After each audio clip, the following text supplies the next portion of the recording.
welcome to Spooky Ass Shit. I am your host, Eric Dwinells, and tonight we're doing a special tribute episode to a very important person in the horror world who has passed away just over a week ago, the artist Basil Gogos. We're going to talk about him and the covers that he did for famous monsters of Filmland. If you know him, that's probably what you know him from. Of course, this is a little bit before most of our time, but if you're a horror fan and you grew up loving horror movies, there's no way you haven't seen his artwork. And if you're an older fan, then you probably grew up with his artwork yourself. He's a very important person in the history of horror and the horror revival of the 60s and 70s, and then once again in the 90s. So we're going to be talking about him. But before we do, of course, there's some other things I want to discuss with you all. First off, as always, I want to remind you about the website, spookyas.com. There you can find pictures from this show and other shows. Listen to this episode and all the other episodes. They're all listed there. This episode is going to be especially important for you to look at pictures of because we're talking about an artist. And without seeing the artwork, you're only going to know half the story. So please, please, please go to the website and check out Basil Gogos' artwork, which will be posted there. And of course, you can always do a Google search and you can find some of his pages. His Twitter is still being updated by someone in the family or agency, I assume. But you can also, from the website, find some of our social media accounts. We are at Spooky Ass Shit on Twitter and Instagram. And you can find us on Facebook at facebook.com/spookyas. Now, speaking of the website, just this morning I got an email submitted from the website. And overall, it was a very nice email. It was lovely. Thank you very much. I don't want to name names because what I'm about to say next sounds a little bit negative, and I don't want people to think that this was a negative email, because it wasn't. But someone wrote in and said, I love the show, and it's great, and I listen to it all the time, but I'm not sure why you keep having guests on. Because basically they just say yes or no, and sometimes, they'll respond to what you say, you meaning me. And this has come up on the show before. I'm sure if longtime listeners will remember that I've commented on this very thing before. But just to refresh everyone's memory, the idea of the show originally was that I would have guests who, knew what they were talking about most of the time. And that is still the plan, but I got to be honest with you. It's hard to book those people. I've been trying, trust me. I've been trying to there's someone I've been working on for 2 months now, and I think it's just, life gets in the way on both ends. Either I'm too busy or they're too busy, something comes up. So then, of course, the question is, well, if that's the case, then why not just do it yourself, which is what I'm doing right now, and I certainly have done in the past. But to me, those shows just aren't as interesting. It's because, I'm going to tell you about Basil Gogos, and it's going to be a good show, but a lot of it is stuff that I found through interviews and through Wikipedia, and if I'm just doing it myself, I don't like to go from memory. I'll be reading it, and I think you'll notice a difference. There's definitely a difference. I notice when I edit the shows between episodes when I'm saying things either from memory or with just some notes sitting in front of me that I'm bouncing off of, but really kind of going on my own. And then there's shows where you can definitely tell that I'm reading something. And those shows are okay, but I prefer when it sounds more natural. Like this part of the show right now, you can hear, this is completely off the top of my head. Sounds more natural, sounds like a conversation. And that's what I like. So that's part of why I have the guest on. And yes, some guests do only kind of say yes or no, but you have to remember that I come from a world of live performance. My background is in theater and comedy, and I like having an audience. I like telling stories to people. I like seeing their reactions and being able to kind of work off that. And I think that's why, even when I am reading but I have a guest here, it's different because I'm kind of seeing their reaction. So does it add much to the show in the sense that, they have these amazing points of view that they're going to share? Not always. Some guests are better than others. I think Brian Tony, I think Tom, Jenny Blades, Emily, I think there are certain people who certainly hold their own. And then, like, of course, when I have someone like Aaron on, who is not only someone that I know in the real world, but also happens to be an expert on, Disney. So when he comes on to talk about Disney Ghost or the Haunted Mansion, like I basically just have to hit record, and that guy will just go on and on and on, which is a good thing in my book. But as for the other guests that, yes, sometimes they're not quite as verbose, that would be why. That's why I like to have people on. Plus, it keeps it interesting for me. Plus, it keeps my social life active because it's a good excuse to have someone over. And then I've said that before, and people like make smart comments like, "Oh, what? You're so pathetic. You need an excuse to have people over?" No, of course not. I could call most of these people. I do hang out with most of these people outside of the podcast. But on the other hand, this is a built-in excuse. If I haven't seen someone in a while, I can say, "Hey, why don't you come over and help me with the podcast?" So it's nice in that way. I also have noticed that people kind of tend to grow. When they're on the first time, they tend to be a little bit nervous. They're not quite sure what to say. They don't know when to interject if they have something to say. They don't know if it's okay to, even though I tell them it's okay to. So I think people kind of grow as they get more experience doing the show. I think a good example of this would be Kristen, the mysterious Kristen. On her first episode, she was basically like a yes and no kind of person. But in the last episode we did, she was throwing in her own thoughts and opinions, her own memories, talking about dealing with her daughter and things that come up between them and what they fear and how children are, and adding her perspective as a mother. That was very different from maybe her very first appearance, where she might not have been quite as open. So sometimes it just takes a little bit of time for people. Even I forget that, because I remember when I first started doing this, even though it was just me alone in my apartment with one of my friends, and I had complete control because I edit the show myself and I post it myself, or I decide not to post it myself.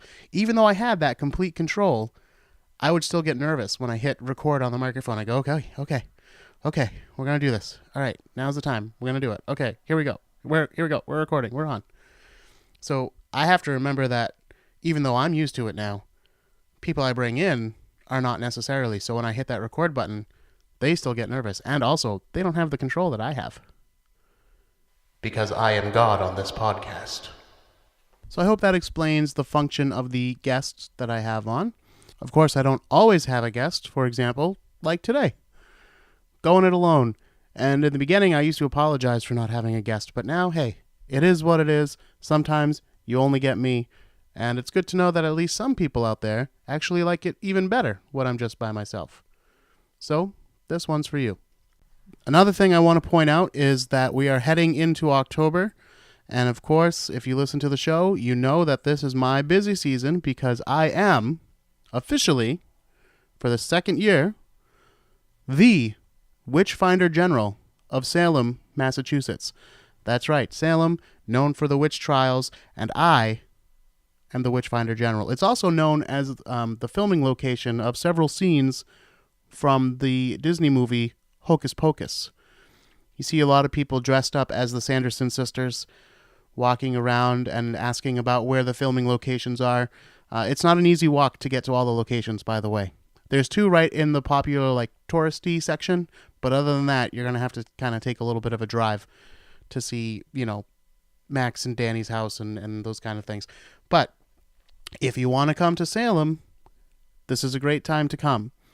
I recommend coming early in October because then you still get the fall atmosphere. You still get something to do around Halloween time.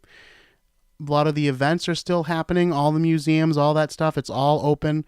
I'll still be out there on the weekends. But you don't get the crazy, crazy crowds, and you don't have to wait in line for everything.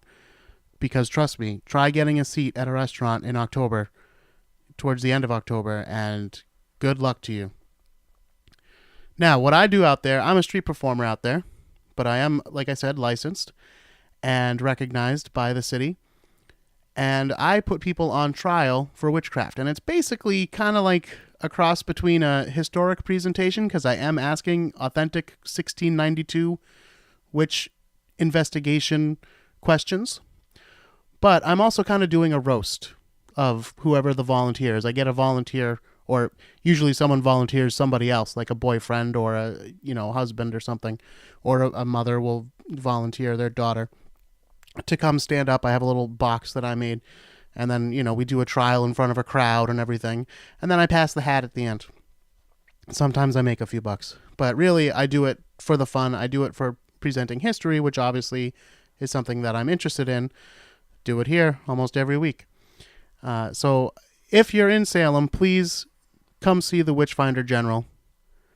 And if your purse is big enough, I'll give you a personal tour.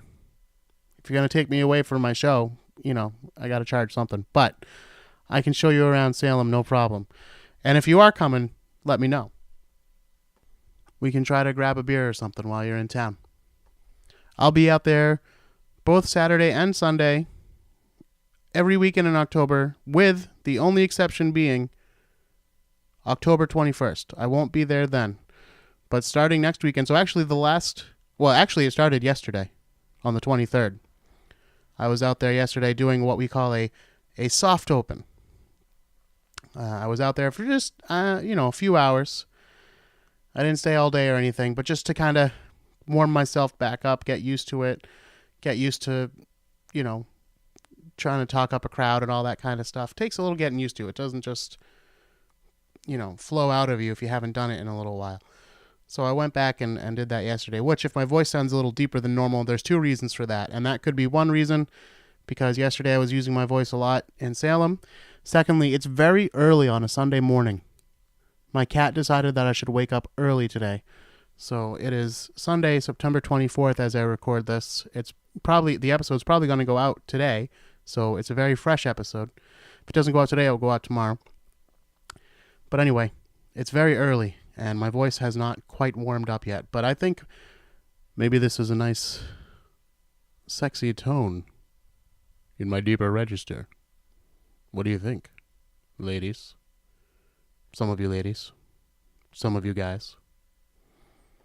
Now, as I said, this is going to be an episode about Basil Gogos, but I did want to mention another passing that happened relatively recently, and that is not horror related, but I feel like it's someone that I'm such a big fan of that I want to comment on it, and that is Bobby the Brain Heenan. I'm sure I've talked about it on the show before, but I don't really watch wrestling now. Not that I have anything against it or judge people who do, but when I was growing up, horror and wrestling were like my things, especially wrestling, probably even more than horror back in the day. I was an original Hulkamaniac right from the start, way back in the day. And of course, Bobby Heenan was the bad guy. He was the bad guy that you love to hate because he was funny. He was really funny. He was honestly funny. And not just like in the way that they talk about a lot of wrestlers. A lot of wrestlers, they'll talk about how funny they were, and then you watch it and it's like, oh, it was funny for wrestling, but it wasn't like funny. No, Bobby Heenan was actually funny. And, we called him the Weasel. And there was just a lot. He just overacted so much, but in a good way, in a Jim Carrey kind of way. And he took bumps in the ring, and he was a manager and a wrestler. He was all around and a commentator. And I actually finally got to meet him because, I go to conventions and stuff like that all the time. We're going to talk about that on today's episode too. But Bobby Heenan had never come to one, not in my area, until last year. I finally got the chance to meet him, and of course, he was very sick by then. He had cancers on his jaw, and they had to remove his jaw, kind of like Roger Ebert, if you ever saw the documentary that he made. And, he couldn't talk, but he seemed to be in good spirits, and he was, doing autographs and that kind of thing, and he would respond to you when you talked to him. It was still very nice to meet Bobby Heenan and be able to get an autograph before he passed away. So my thoughts go out to his family and friends and fellow fans. I know that there's probably a decent amount of crossover between horror and wrestling fans because like I said, when you do like the show on Facebook, I tend to check you out just to see who I'm talking to every week. And I've seen that some of you are indeed wrestling fans, so I hope you appreciate my taking a break from the horror aspects to just mention someone that I feel is an important person in the history of my entertainment life, Bobby the Brain Heenan. Rest in peace. Okay, with all that said, let's get in to the show. The proper subject, Basil Gogos. Again, for those of you who don't know, Basil Gogos is mostly known for doing the covers to many issues of the magazine Famous Monsters of Filmland. He did a ton of covers for him, I think 50 overall. I've heard both 40 and 50 stated as the number of covers he did. I don't know for sure myself, so one of those two numbers, and why not go with the bigger one? So we'll say 50. His art style is very distinctive, and one of the most distinctive things about it is his use of color. They tend to be very colorful pictures, which is not always what you think of in horror, right? But as we'll see when I get into the actual notes that I have on him and the quotes that I have from him, he was super, super into color. So that's just a little bit of background before I tell you this story, which is, not to make it about myself, but my story with Basil. So around 2003, 2004, I'm not exactly sure which year it was, but one of those years, I had just started going to conventions. Me and my brother and I. And we went all the way down, we lived in Boston, and we went all the way down to New Jersey to go to the Chiller Theater convention, which, by the way, I still go to more often than not. Trying to get there this year. We'll see. But if I do come, it'll only be on the Friday night, so you can look for me there if you're going to be there. Anyway, at this particular convention, Basil Gogos was there, and he was signing prints of his artwork, for a fee, probably $20 in those days. Most things didn't cost more than $20 at a convention in those days. Now, you're lucky if anything costs under 30. And someone like Basil could have charged a lot more than $20 then, and certainly probably later in his life when prices of everything were going up. Anyway, I digress. I went to his table, and I remember I took a really long time looking through his portfolio book, because you could look through the portfolio, say which picture you liked, and then he reached over behind the table and picked out the copy of the picture. And I got to be honest with you, the prints were nothing amazing because they were just printed on copy paper. They still had his amazing artwork on it, but it's not like you were getting some super high quality print or something. It was just printed on copy paper. But hey, he's a legend and he was signing the artwork, so to me, it was worth it. And I really took my time because I wanted to get the right one. I was only going to buy one, and I wanted a good one. And I really, really had a hard time because I was like, well, I love the Phantom of the Opera and I love Dracula. And, I love all of these guys, right? All these characters that he had done artwork of. But finally, I said, well, of the old school monsters, Frankenstein's my favorite, so I'll get a Frankenstein one. But even then, I had to choose between 5 different ones. But I finally chose one. And I just said, Frankenstein's my favorite. I'm going to go with that one. And he signed it for me, of course. And I displayed it for a long time. But then as the years pass, I got new artwork and other things and wanted to display some other things. But I'm kind of a cheap bastard, so if there's something that I want to display, I don't usually go out and buy a new frame because I'm cheap and I only have a little limited amount of room here in the apartment. So I'll just, take a picture, put it up in the front, and then the picture that was in the frame previously just kind of hangs out behind the other picture. Now, as I said, this was several years ago that I took the Frankenstein Basil Gogos picture out of, permanent display there. And honestly, I was looking for it maybe a year or two ago, and I could not find it. I wanted to make it the centerpiece of the little spooky corner of my living room where the guests sit as we record these episodes. And I could not find it to save my life. And I was like, well, I know it didn't get thrown away. There's no way I would have made that mistake. It's got to be around here somewhere. But I still couldn't find it. Eventually, however, I did find it. And you know where it was? Just incidentally, it was behind a signed Sublime poster, signed by the guys in Sublime. That's where it's been hiding these several years. So finally, just this year, I had found it. And I took it out, and I kind of put it in the corner of the room, but it wasn't framed. Because I said, I shouldn't just get like a cheap plastic frame with the plastic glass like you might get at a record store, Newbury Comics or something like that, where they sell those 11 by 17 poster frames on the cheap, like $10. I said, no, this deserves like actual framing. Probably I should get this, really framed. But then as I was sitting there looking at the picture, I said, Basil, he was not a young man when I met him. I wonder how old he is now. I wonder how he's doing. I haven't heard anything about him in a long time.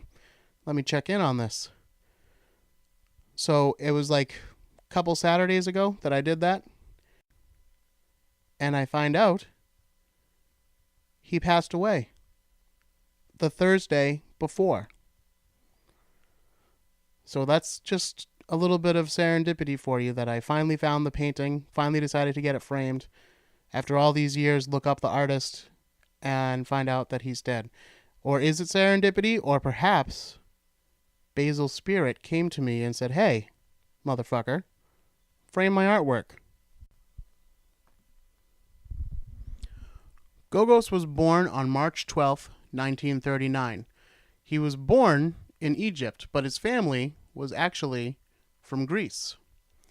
When Gogos was 16 years old, he and his family immigrated to the good old USA. Now, Gogos was interested in art all his life, and he decided that that's what he wanted to do with his life. He wanted to become a fine artist.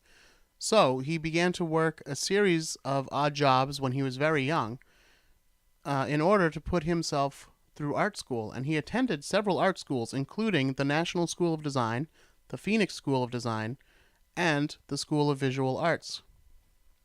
He won some competitions through school. He was recognized as a talented artist.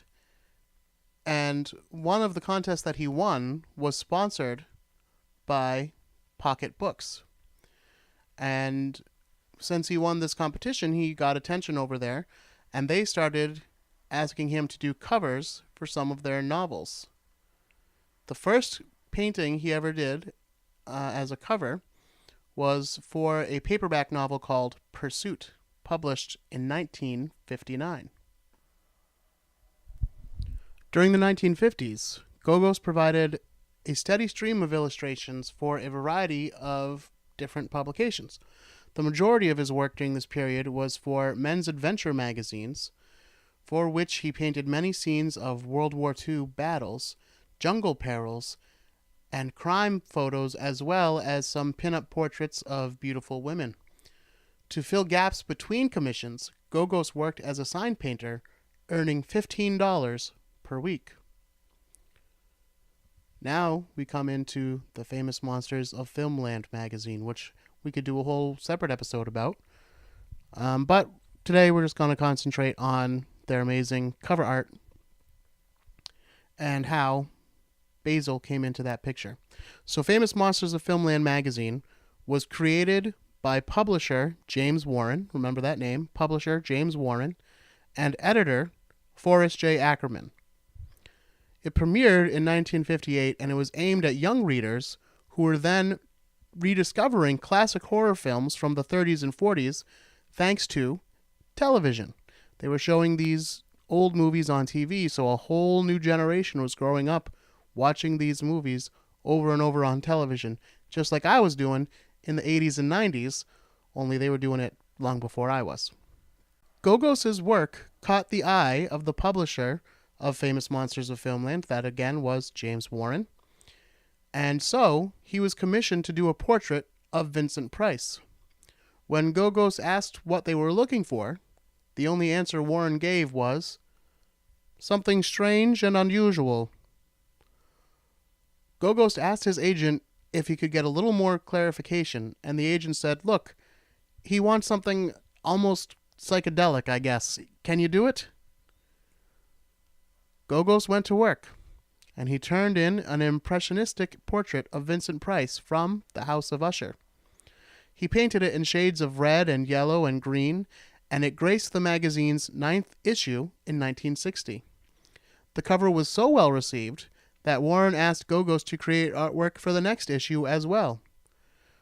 By the way, for the work he does on all of these famous Monsters of Filmland magazine covers, he was paid $125 per painting. Gogos says it took him about 4 hours to do most of the famous Monsters of Filmland covers. This was not because he was just looking to make a quick buck and he didn't care about his work.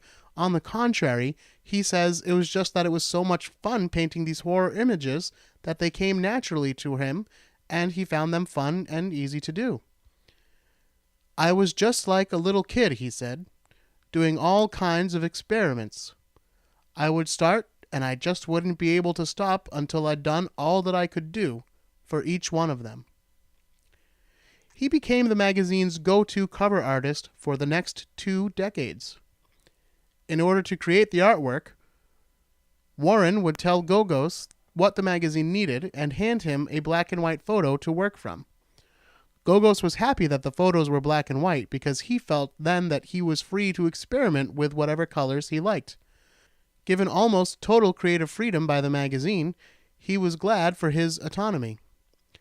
"My paintings are my world," Gogos said. "I belong to it. I want to be my own art director, scenic director, what have you. I want to be the man in order to do the job that I love." Gogos experimented with different techniques and mediums, but the covers were always clearly the work of Basil Gogos. It was a question of how to enhance what was already there in the black and white photos, said Gogos. "I worked on a way of creating colors that were unheard of. I would paint a face that was lit by a yellow light, a red light, an orange light, and a purple light. Behind it, I would throw a sweep of blue light. In other words, I worked with 5 different color lights to create changes in the face." Letters poured into the magazine about the amazing cover art. Fans wanted to know more about this mysterious artist. Some speculated that he must be a brilliant yet dark and deranged person. Of course, according to Gogos himself, he was just a guy painting to pay the rent and survive. Occasionally, probably in an effort to save money, the magazine would use a still image from a classic horror movie as its cover. But whenever sales started to slump, Warren would commission another cover from Gogos. Over the next 2 decades, he created almost 50 covers for famous Monsters of Filmland, many of which have become iconic images from that period. Editor Forrest J. Ackerman says Gogos seems to have been born to do covers for famous Monsters of Filmland. The artwork that he did for famous monsters featured most of the classic horror movie characters such as the Phantom of the Opera, Frankenstein's monster, Dracula, the Wolfman, the Mummy, King Kong, Godzilla, and the creature from the Black Lagoon. But he also would do portraits of popular horror actors such as Boris Karloff, Bela Lugosi, Vincent Price, Lon Chaney, Christopher Lee, and Peter Cushing. He enjoyed painting monsters more than most of his more conventional assignments because of the freedom he was given and because of the challenge of painting such unusual characters, which he endeavored to portray as frightening yet sympathetic. He did this because he says he discovered a secret. Underneath the unusual faces, there was a humanity. Not just in the character, but the actor portraying the monster. The actor couldn't help but show his humanity underneath, and this Gogos said, is beautiful. And it's something worth bringing to the surface. He wanted people to look at his art and know that they were looking at a representation of a living, breathing person. He also sought to bring out the beauty in imperfection. For example, he would paint scars where there were no scars, wrinkles where there were no wrinkles. So he had a good 2-decade run doing these covers for Famous Monsters of Filmland, but in the early 80s, Famous Monsters ceased publication. And during that time, Gogos gave up full-time commercial illustration to devote himself more to his original goal of doing fine art. During this time, he focused on producing personal art pieces in watercolor and other mediums, while earning his livelihood as a photo retoucher in the ad department of the movie studio United Artists. While there, he also did occasional illustrations for movie posters. Gogos later moved into advertising, where he would produce presentation sketches and storyboards for commercial agencies. Work was steady for Gogos, but he found he missed painting monsters. Lucky for Gogos, just like in the movies, you can't keep a good monster down. The monsters were about to make a comeback. The children of the 60s and 70s who grew up watching old monster movies on television and reading about them in Famous Monsters of Filmland were now adults themselves. There was a resurgence of interest in classic horror films and collectibles, and Gogos returned to the horror genre in the 1990s. During this time, new Gogos monster portraits appeared on trading cards, lithographs, and on the covers of Monster Scene magazine. He was also asked to paint CD covers for rock stars like Rob Zombie, The Misfits, and Electric Frankenstein. When asked about continuing to paint even into his golden years, Gogos said, "An artist's work evolves. It grows with experience over the years. You just want to do more. I do know the process of painting a picture. I live in color. So all this enriches my art." In 2005, Vanguard Productions published the coffee table book Famous Monsters Movie Art of Basil Gogos. You can find this book on Amazon, by the way, but it's going to cost you a pretty penny. Used copies are going for about $300, and a new copy will cost you closer to $6. When asked what advice he would give to young, aspiring artists, Gogos said, "Well, I wouldn't really know what to say. Except, go for color. Live in color." When asked who his favorite subject to paint was, Gogos replied, "Frankenstein would be the painting to do. I must have painted the monster Frankenstein so many times. I loved his face, but I loved the character as well. Very authentic, but they were all authentic. Very original, but so were they all. But for my money, he was the best." So it sounds like I made the right choice when I chose a Frankenstein picture. Sounds like Basil agreed with me. That's really all the notes that I have on Basil. Unfortunately, when you look him up online, there's really just not that much out there on the guy. I did use Wikipedia, and I looked up some YouTube videos, which I will post from the website. One of them was an interview that he did at a convention with Kirk Hammett, Metallica. And it's actually a pretty interesting interview in the sense that Kirk clearly loves Basil Gogos and loves his artwork. He basically geeks out right in the beginning. Like he's like a nervous little kid talking to him. It's pretty funny to see. Speaking of Kirk and Salem, if you do visit Salem this October, or actually into November, because I think it goes up till November 26th, if I'm not mistaken, the Peabody Essex Museum, which is right in the center of all the touristy stuff in Salem, right on Essex Street, is doing a special exhibit of Kirk Hammett's personal collection of old horror movie posters and other horror artwork. I haven't been in yet myself, although I was really tempted to go in yesterday. But then I remembered I was dressed as a Puritan minister, and maybe I'll find a different time to go when I'm a little bit more casually dressed. But I really do want to check it out.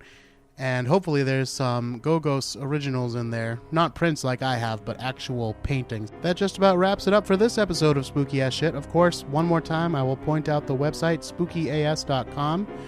Please visit us there. And please also like us on Facebook, facebook.com/spookyas. That way I can get a look at all your lovely little faces and know who I'm talking to and the kind of things that you're into. I like to find out all that stuff.